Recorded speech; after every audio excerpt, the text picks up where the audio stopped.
আসসালামু আলাইকুম ওয়া রাহমাতুল্লাহি ওয়া বারাকাতুহু।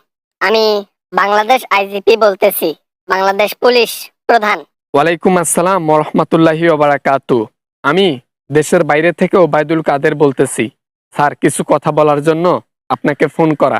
অপরাধ করে বাইরে পালাইছেন, আপনাকে খুঁজতেছে পুলিশ। আপনি পালিয়ে পালিয়ে আমাকে ফোন করছেন, এটাও কিন্তু একটা অপরাধ। মনে রাখবেন, শাস্তি কিন্তু আপনাদেরকে পেতেই হবে।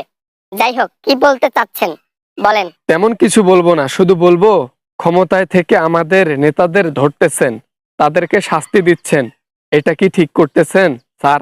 আওয়ামী লীগ যখন ক্ষমতায় ছিল তখন নিরপরাধ মানুষদেরকে ধরে ধরে নির্যাতন করত, তাদেরকে ধরে মারধর করত। আমরা তো অপরাধীদেরকে শাস্তি দিচ্ছি, এখানে ভুলের কোনো কিছু নাই। আপনি ফোন রাখেন। মানলাম আমরা অপরাধ করেছিলাম, মানলাম আমরা নিরপরাধ মানুষকে ধরে শাস্তি দিয়েছিলাম, কিন্তু তার মানে এই যে আপনারাও রিভেঞ্জ নেবেন আমাদের সাথে? আমাদের নেতা খেতারা কি দোষ করলো যে তাদের ধরতে হলো? কয়েকজনকে ধরা হয়েছে এই জন্য তারা জঘন্যতম অপরাধ করেছে, তাদের ব্যাকগ্রাউন্ড রিপোর্ট অনেক খারাপ। যাই হোক, এগুলা ফোনের মধ্যে বলতে চাই না। আপনাদের চেলা, আপনারা তো ভালো জানেন কার দোষ কিরকম, কে কি দোষ করেছে। স্যার, তাদেরকে ধরেন ভালো কথা, তাদের তো বয়স হয়েছে, তাদেরকে রিমান্ডে নিয়ে এইভাবে কি শাস্তি দিবার দরকার আছে? আপনি তো একজন বুঝুক মানুষ, আপনি তো বুঝেন সব। আপনারাও জামাত কর্মীদের অনেকভাবে শাস্তি দিয়েছিলেন।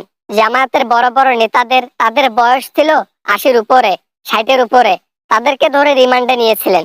তখন যদি নিরপরাধ মানুষকে এইভাবে শাস্তি দিতে পারেন, তাহলে অপরাধী যারা, তাদেরকে আমরা কেন ছাড় দেব? আচ্ছা, তাইলে তাদেরকে ছেড়ে দেবেন না? নিরপরাধ মানুষ হইলে, ভালো ব্যক্তি হইলে, ভালো নেতা হইলে, ভালো কাজ করলে তাদেরকে অবশ্যই ছেড়ে দিতাম। তারা অপরাধী, তাদেরকে ছাড়া সম্ভব না। আমরা যখন আবার ক্ষমতায় যাব তখন কিন্তু আপনাদের আবার সমস্যা হবে, দেখিয়েন। এজন্য আগে আগে বলতেছি, যা করবেন ভেবেচিন্তে করবেন স্যার। আমাদের আর কি সমস্যা করবেন? সত্য কাজ করি, ভালো কাজ করি। আমাদের গুণ বাংলাদেশের জনগণ দেখবে, আপনাদের গুণ বাংলাদেশের জনগণ দেখেছে। আরো সামনে 500 বছরও ক্ষমতায় আসতে পারবে না আপনাদের দল। তাই নাকি? আমরা আবার বাংলাদেশে ফিরে যাব, এন্ড আমরা সবাই মিলে চুক্তি করব, এন্ড আওয়ামী লীগকে আগের চাইতে আরো বেটার করে তুলবো ইনশাআল্লাহ। এটা কখনো সম্ভব না। মানুষের মনে ঘৃণা জন্মে গেছে আপনাদের জন্য। আপনাদেরকে কখনো ভোট দিয়ে তারা জয়লাভ করাবে না। আমি কি, বাংলাদেশের জনগণকেই জিজ্ঞেস করে দেখিয়েন, তাদেরকে আপনারা কি কষ্ট দিয়েছেন, তারা আপনাকে ঘৃণা করে কেন। হ্যাঁ হ্যাঁ, বুঝতে পারছি বুঝতে পারছি, আর বলতে হবে না। আমাদের নেতাদেরকে ধরে সত্য উগলানো হচ্ছে, বুঝি তো। এই তো লাইনে আসছেন। আপনাদের কুকর্মের কথাগুলো তারা মুখ দিয়ে বলতেছে, তাদেরকে শাস্তি কি আর এমনি এমনি দেওয়া হচ্ছে? তারা নর্মাল ভাবে যদি সবকিছু বলে দেয়, তাদেরকে শাস্তি দেওয়া হবে না। কিন্তু নর্মাল ভাবে না বললে শাস্তি দিয়ে বলাতে হয়। তাই বলে এত বয়স্ক লোক এত শাস্তি নিতে পারে বলেন তো স্যার? অপরাধীর বয়স বলে কোনো কিছু নাই। অপরাধ করলে শাস্তি পাইতে হবে। বয়স্ক লোক অপরাধ করার সময় মনে থাকে না যে এই অপরাধটা করতেছি, একদিন ধরা খাইলে কি হবে। ঠিক আছে স্যার, আমি ফোন রাখলাম।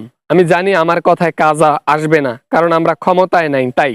অ্যারেস্ট ওয়ারেন্ট নিয়ে ঘুরতেছি আপনাদেরকে খোঁজার জন্য। আপনারা তো দেশ ছেড়ে পালিয়ে গেছেন, আপনাদেরকে খুঁজতেছি অ্যারেস্ট করার জন্য। আপনারাও রেডি থাকুন জেলের ভাত খাওয়ার জন্য।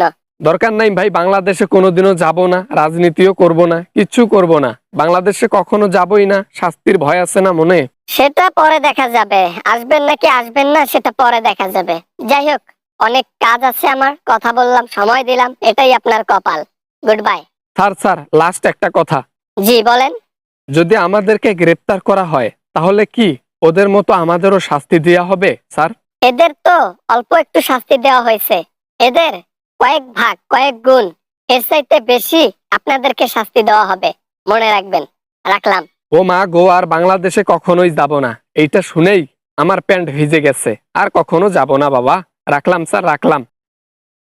হ্যালো বন্ধুরা, আশা করি ভিডিওটা অনেক ভালো লেগেছে অ্যান্ড অনেক এনজয় করেছেন। যদি ভিডিওটা ভালো লাগে তাহলে প্লিজ ভিডিওটাতে একটু লাইক করবেন আর শেয়ার করতে ভুলবেন না। আর কিছু বলতে চাইলে অবশ্যই কমেন্ট করতে পারেন। আর চ্যানেলে নতুন হয়ে থাকলে অবশ্যই অবশ্যই চ্যানেলটি সাবস্ক্রাইব করবেন। তো দেখা হবে পরবর্তী কোনো আমেজিং ভিডিও নিয়ে আবারও আপনাদের সাথে। ততক্ষণ পর্যন্ত সবাই ভালো থাকবেন, সবাই সুস্থ থাকবেন। খোদা হাফেজ।